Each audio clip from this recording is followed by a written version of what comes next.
Alamin ang kapalaran mo sa araw na ito.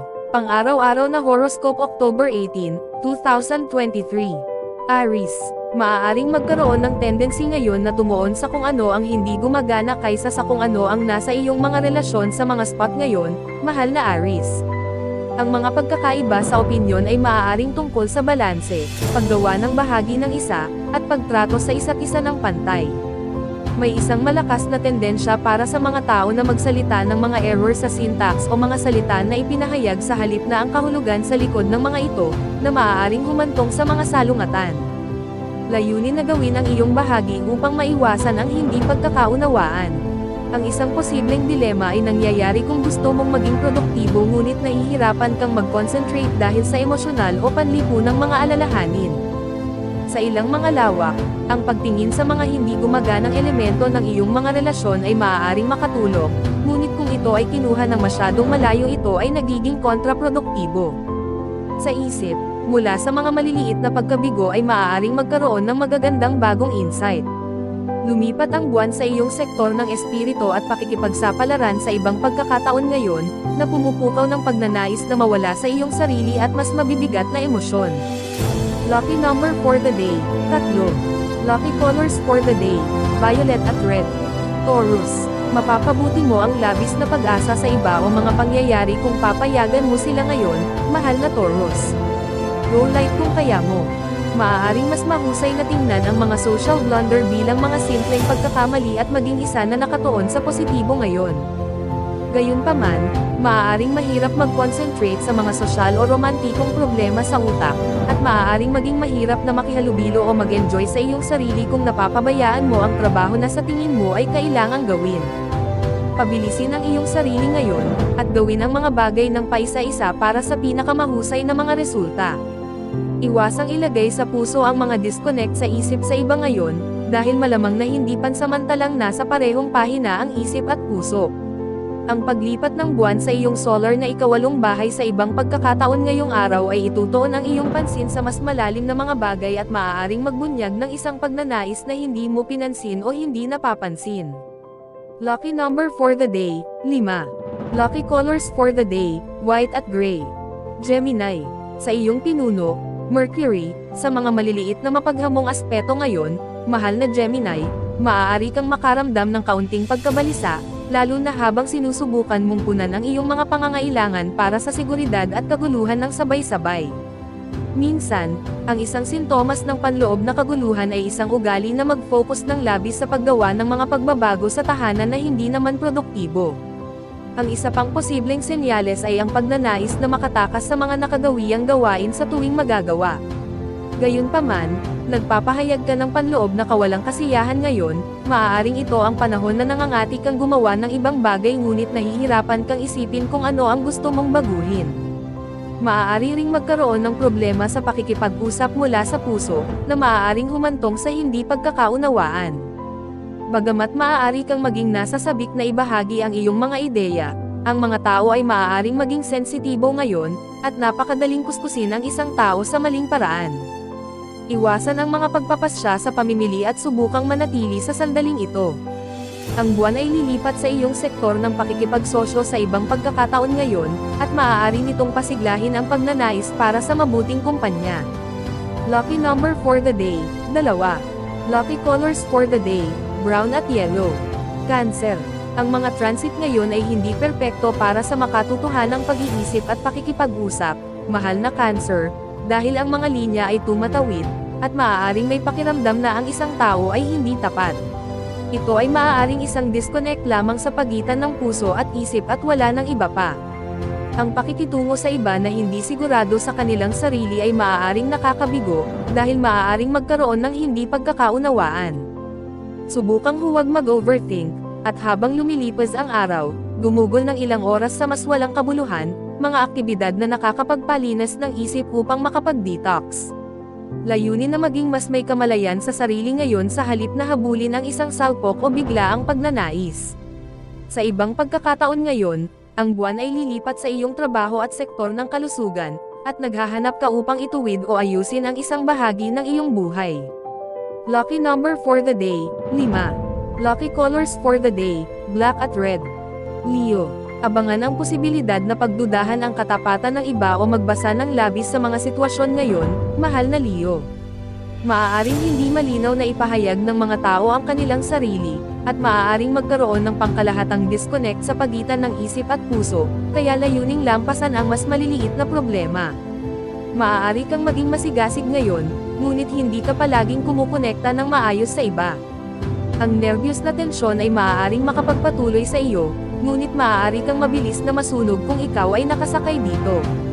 Maging alerto hindi lamang sa kung ano ang iyong sinasabi ngunit kung paano mo ito sasabihin, dahil ang mga pagkakataon na hindi maintindihan ay mataas at lalo na kung tayo ay masyadong makatuwiran o lohikal tungkol sa mga sensitibong isyu.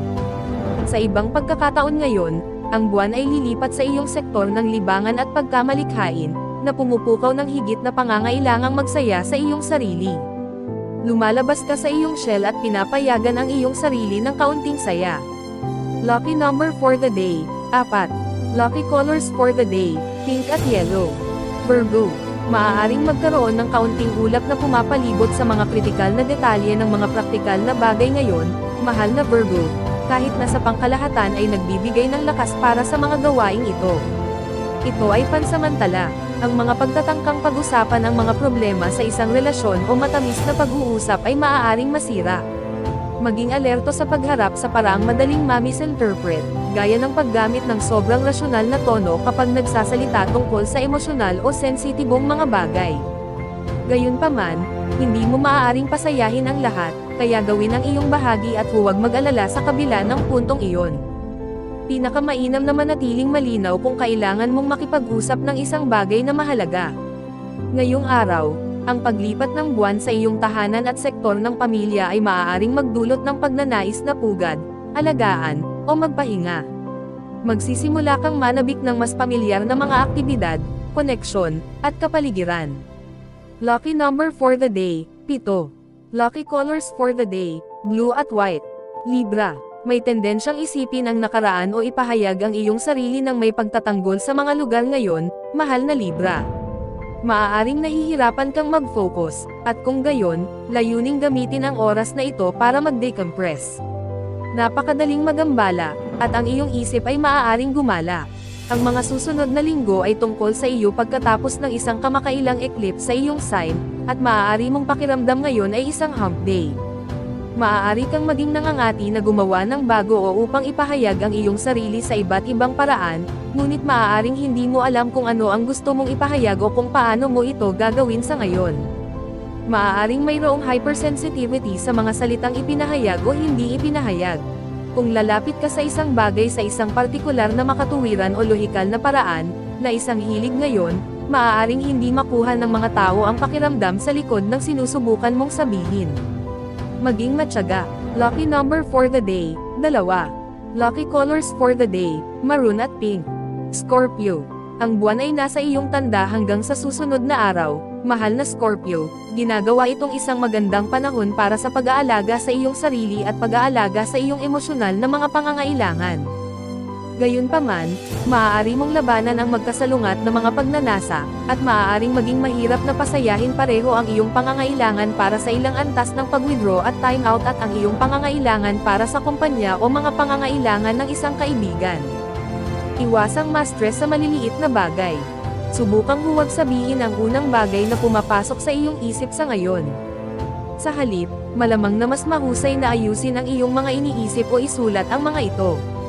Isaalang-alang din, na ang mga tao ay maaaring maging masyadong sensitibo sa mga komunikasyon ngayon, ngunit sa ilang taktika, maaari mong lampasan ito. Magpahinga mula sa nakagawiyang gawain at magpahinga, kung maaari. Mamaya ngayong araw, ang buwan ay lilipat sa iyong karatula at papunta sa iyong solar second house, na tumutulong na patatagin ang iyong mga emosyon, bagamat maaari rin itong pukawin ang pagnanais na magpakasawa. Lucky number for the day, 3. Lucky colors for the day, orange at white. Sagittarius, maaaring nahihirapan ka sa sabay-sabay na mga pangangailangang gawin at pagnanais na lutisin ang mga problema sa mga kaibigan o pag-aralan ang mga relasyon, mahal na Sagittarius. Posible rin na hindi ka sumasang-ayon sa mga kaibigan o kasamahan tungkol sa kung paano pinakamahusay na isulong ang iyong mga personal at propesyonal na layunin.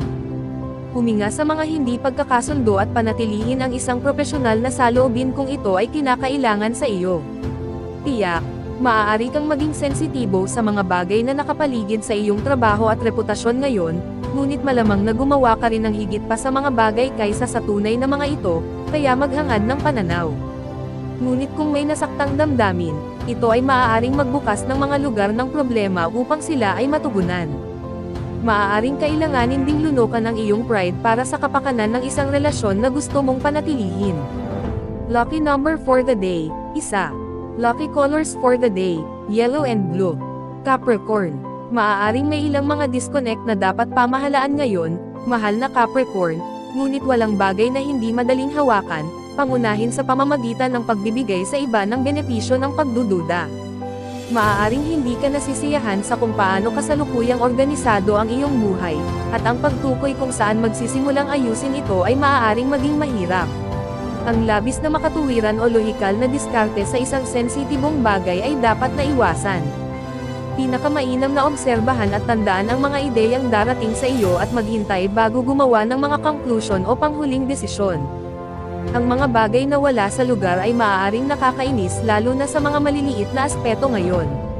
Subukang pasimplehin o lutisin ang mga bagay ng paisa-isa, o mararamdaman mong wala ka ng mararating.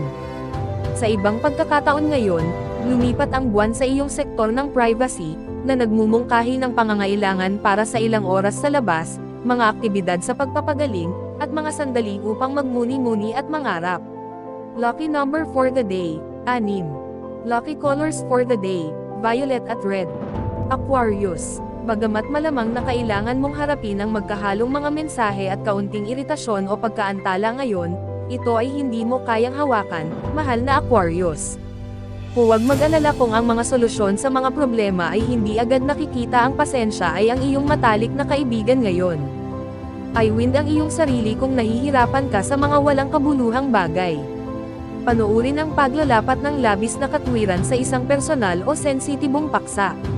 Kaugnay nito, subukang huwag bigyan ng labis na timbang ang sinasabi ng iba sa ganap na mga termino at layunin sa halip na ipalagay na ang kanilang mga intensyon ay mabuti. Itinuturo ka ng enerhiya ng kamakailang solar eclipse sa direksyon ng mga aktibidad na mag-aalis sa iyo sa iyong karaniwang gawain, kung ito ay mapapamahalaan. Lumipat ang buwan sa iyong sektor ng lipunan sa ibang pagkakataon ngayon, at makatuwirang bigyang kasiyahan ang iyong pangangailangan para sa kumpanyang walang drama o mga aktibidad na nakaka-relax. Lucky number for the day, 9. Lucky colors for the day, white at gray. Pisces. Ang nakakalito na enerhiya ay kasama mo sa iyong mga relasyon sa isang kapareha o malapit na kaibigan, mahal na Pisces.